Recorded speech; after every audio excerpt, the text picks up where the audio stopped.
ये सरकार वीक है, इसीलिए हर चीज लीक है। चाहे पेपर धांधली की बात करें या प्रभु राम के मंदिर की। सोचिए किस तरीके से अयोध्या की खबरें जो है, अयोध्या की तस्वीरें जो है नरेंद्र मोदी की पोल खोल रहे हैं। देश की राजधानी में लगातार नीट पेपर को लेके धरना प्रदर्शन हो रहा है। देश भर के बच्चे परेशान हैं, देश भर के बच्चों के भविष्य के साथ खिलवाड़ किया जा रहा है, लेकिन देश के प्रधानमंत्री वाहवाही लूटने का काम कर रहे हैं। सोचिए संसद का सत्र शुरू हो चुका है, लेकिन किसी ने नीट जैसी परीक्षा पर बात नहीं की। लेकिन सोचिए पप्पू यादव ने शपथ के दौरान नीट को री एग्जाम कराने की मांग की है और लगातार उन बच्चों के साथ हो रहा खिलवाड़ उसके खिलाफ आवाज उठाई है और सरकार से सवाल पूछा है कि आखिर सरकार इन बच्चों के बारे में गंभीरता से क्यों नहीं सोचती। और सोचिए दूसरी ओर अयोध्या की तस्वीरों की बात करें तो प्रभु राम के मंदिर में पानी टपकने लगा है। पहले मानसून की पहली बरसात ने सरकार की पोल खोल कर रख दी है। अयोध्या रेलवे स्टेशन की बात करें या प्रभु राम के मंदिर की, सोचिए वो सब के सब पहली बरसात में ढहने लगा है, टपकने लगा है। इससे अच्छा तो प्रभु राम टेंट के अंदर ही सही थे, कम से कम वो लीक तो नहीं होता था। तमाम लोग पेपर लीक को लेकर सवाल पूछ रहे हैं सरकार से। जिस तरीके से सरकार ने नजरअंदाज कर दिया था मणिपुर जैसे राज्य को, उसी तरीके से नजरअंदाज कर रही है नीट जैसी परीक्षा पर बात नहीं करना चाहती। लगातार पेपर में जिस तरीके से महाघोटाला किया जा रहा है, बच्चों के भविष्य को बेचकर किस तरीके से मालामाल बनाने की कोशिश की जा रही है, क्या यही है देश के प्रधानमंत्री का विकसित भारत, जिसमें छात्रों के हाथ में सिर्फ झुंझुना पकड़ाया जा रहा है। जो छात्र अपने लिए सड़कों पर लगातार धरना प्रदर्शन कर रहे हैं, उनको किस तरीके से डिटेन किया जाता है, पुलिस के द्वारा बैरिकेड लगाए जाते हैं और सरकार विकास पर बात करती है। सरकार गुजरात मॉडल लागू करना चाहती है, सरकार विकसित भारत बनाना चाहती है, लेकिन सोचिए वो विकसित भारत जिसमें हम दो और हमारे दो के विकास की नीति पर बात होगा। तमाम लोग सोशल मीडिया पर लिख रहे हैं ये सरकार वीक है, इसीलिए हर चीज लीक है। पेपर लीक, मंदिर leak, airport leak, Nirav leak,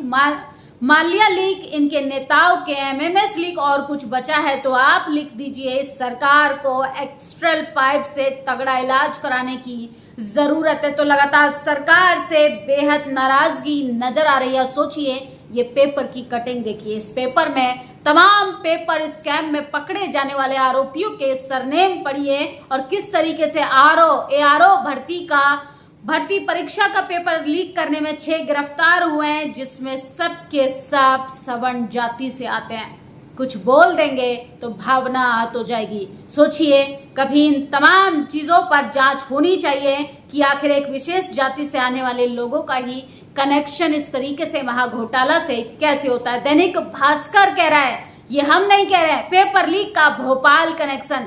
Rajiv Nayan Mishra, Subhash Prakash Mishra, विशाल दुबे, सुनील रघुवंशी, अमरजीत शर्मा, विवेक उपाध्याय, संदीप पांडे, ये तमाम लोग पेपर धांधली के आरोपी हैं। सोचिए किस तरीके से सीटों को बेचा जाता है, कैसे पेपर स्कैम किया जाता है और एक गरीब का बच्चा सपना देखता है कि मैं दिन रात मेहनत कर रहा हूँ, एक ना एक दिन उसका रिजल्ट आएगा और तमाम चीजें ठीक हो जाएंगी। सोचिए माँ बाप अपने पूरे जीवन की जमा पूंजी बच्चे को कामयाब बनाने के लिए लगा देते हैं, लेकिन सरकार तस से मस नहीं हो रही है और इन तमाम मुद्दों पर हेरा फेरी करने का काम कर रही है। शिक्षा मंत्री ने तो हाथ खड़े कर दिए हैं कि नीट के एग्जाम को दोबारा नहीं कराया जाएगा और ना ही रद्द कराया जाएगा। सोचो इसको बेशर्मी कहें या शिक्षा मंत्री का डर। आखिर भाजपा सरकार छात्रों से किस तरीके से खिलवाड़ कर रही है, ये एक बड़ा मुद्दा बन चुका है। ये बहुत गंभीर और बड़ी खबर है। एनटीए की वेबसाइट 8 जून तक हैक थी। एनटीए का डेटा डार्क वेब पर बिक रहा था। एडमिट कार्ड, बच्चों की जानकारी, सब कुछ हैक तक किया जा सकता था। एक एजेंसी पेपर तक नहीं करा सकती है। देश के प्रधानमंत्री, ईडी, सीबीआई, तमाम एजेंसियों की जांच बिठा देते हैं विपक्षी नेता को कमजोर करने के लिए, विपक्षी नेता को डराने के लिए। लेकिन सोचिए, पेपर लीक होने से नहीं बचा सकते। इनकी एजेंसी इसी तरीके से काम करती है। नरेंद्र मोदी की पार्टी का सहयोगी विधायक नीट पेपर लीक का सरगना निकला। तो इन जो शख्स आपको नजर आ रहे हैं योगी आदित्यनाथ जी के साथ, इनकी तस्वीरें काफी ज्यादा सोशल मीडिया पर वायरल हो रही हैं। सरकारी भर्तियों में हो रहे घोटाले में हिंदू संगठन के अध्यक्ष सुरेश चंद्र आर्य की अहम भूमिका। कालवार टाइम्स की पेपर की हेडलाइंस किस तरीके से लगातार भाजपाइयों के तमाम कार्यकर्ताओं की पोल खोल रहा है और किस तरीके से आपके बच्चों के उज्जवल भविष्य को अंधकार की ओर ढकेलने की कोशिश की जा रही है। बीजेपी पेपर बेचकर करोड़ों नौजवानों का भविष्य अंधकार में डाल रही है। बीजेपी नेता सुरेश चंद्र आर्य सहित कई बड़े नेता पेपर लीक में शामिल है। सुप्रीम कोर्ट की निगरानी में सीबीआई जांच कराई जाए तो तमाम लोग सीबीआई जांच की मांग कर रहे हैं और पेपर को रद्द किया जाए, फिर से दोबारा पेपर कराया जाए, क्योंकि लाखों बच्चों के भविष्य का सवाल है। शिक्षा मंत्री का ऐलान है, कहा किसी भी सूरत में नीट की परीक्षा रद्द नहीं होगी। सोचिए, ऐसे ऐसे लोग तो शिक्षा मंत्री के पद पर मौजूद है जिनको छात्रों की तकलीफें महसूस नहीं होती है, छात्रों का दर्द महसूस नहीं होता है, छात्रों के भविष्य की कोई चिंता नहीं है।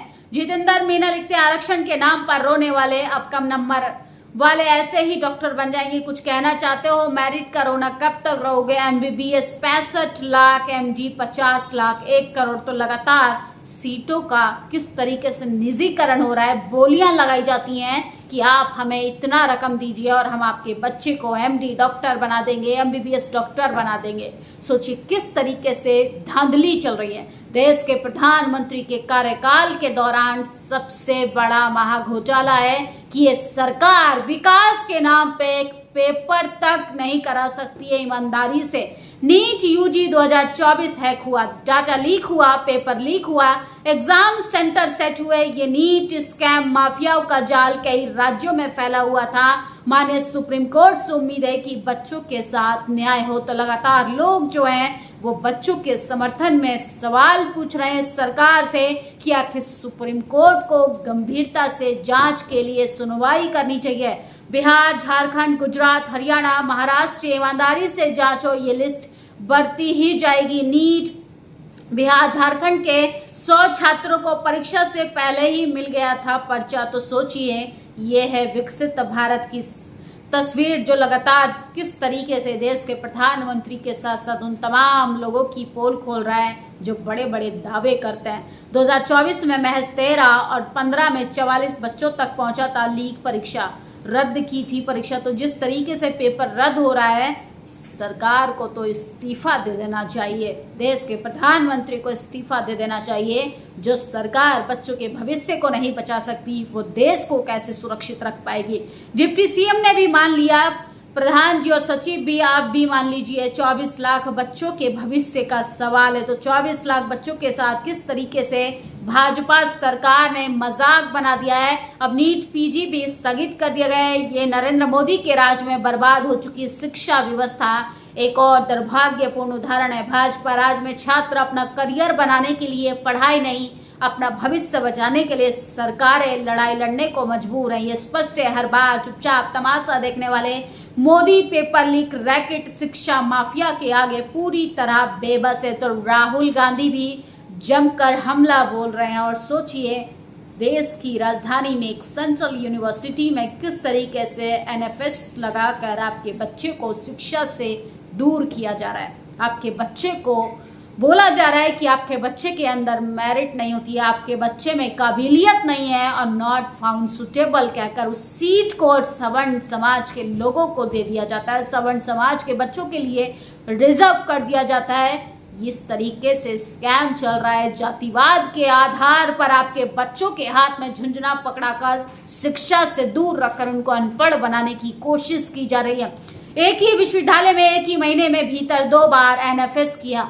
राजेंद्र प्रसाद राष्ट्रीय विधि विश्वविद्यालय प्रयागराज ने इतिहास विषय में एससी के लिए आरक्षित असिस्टेंट प्रोफेसर की एक सीट को 2 बार एनएफएस 1 महीने के भीतर ही कर दिया। पहली बार स्थायी पद को एनएफएस किया, दूसरी बार अस्थायी जानकार बताएं कि अब एसटी सीट यूआर के खाते में चली जाएगी। गैस के लिए कितने अभ्यर्थियों ने फॉर्म भरा था और कितनों का चयन हुआ, तो लगातार एक गंभीर सवाल तो खड़ा होता है। एनएफएस तथा कथित इंटरव्यू वाला नियम खत्म कर देना चाहिए। गैर भाजपा पार्टियों ने इन चीजों को अपने वादों में अभी तक शामिल नहीं किया। एनएफएस जनरल वालों के लिए कभी नहीं लगता। वे आरक्षित वर्ग की सीटों पे एनएफएस लगाकर एकेडमी में आने से रोकते हैं। सोचिए, आपका बच्चा गांव से शहरों में आगे, शहरों से पहली पीढ़ी कॉलेज यूनिवर्सिटी के दरवाजे पर जाकर संघर्ष करने के लिए मजबूर थी, तो नॉट फाउंड सुटेबल जैसा प्रक्रिया ले आए, वो भी बहुजन समाज के बच्चों के लिए। एसटी एससी ओबीसी बच्चों को एनएफएस कर उनको बाहर कर दिया जाता है, जबकि जनरल कैटेगरी के बच्चों को उनको इंटरव्यू में बढ़ाकर नंबर दिए जाते हैं। उनके लिए जाति कार्ड खेला जाता है, पार्टी कार्ड खेला जाता है, और जिसकी जितनी अप्रोच होती है उसको उसी आधार पर कॉलेज यूनिवर्सिटी में उसी सम्मान के साथ चयन किया जाता है। ये कॉलेज यूनिवर्सिटी की हकीकत है। पेपर लीक गिरोह का सरगना कोई और नहीं, योगी मोदी का चहेता ओम प्रकाश, राजभर की पार्टी का विधायक वेदी राम है। सारे लुटेरे, गुंडे, बलात्कारी, माफिया एनडीए बीजेपी में ही क्यों शामिल हैं? अनिरुद्ध ने एक सवाल किया है देश के प्रधानमंत्री से। आरक्षण इसलिए नहीं कि एकलव्य कमजोर है, आरक्षण इसलिए है कि द्रोणाचार्य चोर है। Lady Shri Ram college for women में एक बार फिर से एकलव्य का अंगूठा काट लिया गया।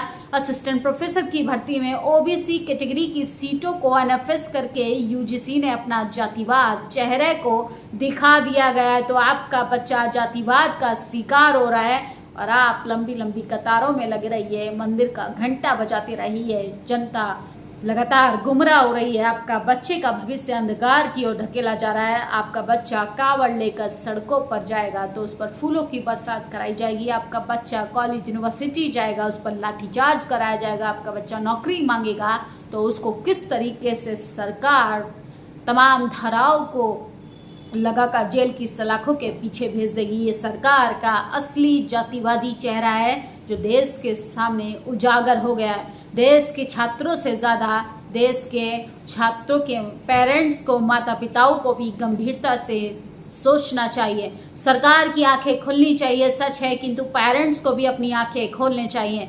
बच्चे 10-10 घंटे कमरे में बंद होकर कोचिंग सेंटर की तैयारी करें और आसपास के सच से, राजनीति से आंखें मूंद रहे हैं, और फिर अन्याय हो तो उम्मीद करें कि कोई और उनके लिए संघर्ष करेगा। ये भी गलत है। तो लगातार अपनी राजनीतिक भागीदारी को मजबूत कीजिए, तभी आपका सामाजिक, आर्थिक, राजनीतिक विश्वविद्यालयों में हक अधिकार सुरक्षित रह पाएगा। सोचिए किस तरीके से ये पेपर की कटिंग देखिए। लगातार छात्र जो हैं वो सरकार से सवाल पूछ रहे हैं। देश की राजधानी में आए दिन धरना प्रदर्शन हो रहा है। नीट जैसी धांधली को लेकर छात्र जो है सड़कों पर बैठे हैं। देश के प्रधानमंत्री अभी भी विपक्ष पर निशाना साध रहे हैं। इस खबर पर आप लोग अपनी प्रतिक्रिया जरूर दीजिएगा। शुक्रिया। नेशनल दस्तक की आपसे गुजारिश है कि अगर इसको बचाना चाहते हैं तो नेशनल दस्तक को सब्सक्राइब करने के लिए रेड कलर के सब्सक्राइब बटन को दबाएं, फिर बेल आइकन की घंटी दबाएं। नेशनल दस्तक को बचाने के लिए बहुत जरूरी है कि हर खबर को शेयर करें, लाइक करें, कमेंट जरूर करें।